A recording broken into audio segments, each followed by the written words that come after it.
بسم اللہ الرحمن الرحیم۔ السلام علیکم ناظرین، وفاقی حکومت کی جانب سے پیٹرولیم مصنوعات کی قیمتوں میں کمی کے بعد سندھ بھر کی طرح وگن شہر میں بھی پیٹرول کی فراہمی بند کر دی گئی ہے۔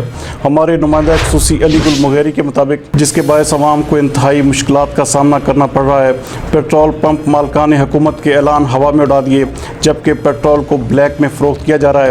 حکومت کا ریٹ 1 لیٹر 78 روپے ہے، تو یہاں پر پیٹرول پمپ مالکان 110 روپے سے لے کر 120 روپے لیٹر فروخت کر رہے ہیں، لیکن سندھ حکومت اور ضلعی حکومت خاموش تماشائی بنی ہوئی ہے۔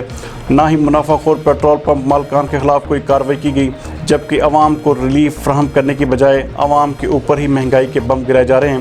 اس وقت ہمارے ساتھ موجود ہیں ہمارے نمائندہ خصوصی علی گل مغیری، ان سے تفصیلات لیتے ہیں۔ جی علی، آگاہ کیجیے گا، کیا تفصیلات ہیں آپ کے پاس؟ جی بالکل، اس وقت ہم وگن شہر کے بائی پاس پہ موجود ہیں۔ یہاں پر اچانک پھر لاک ڈاؤن کا اعلان کر دیا گیا ہے۔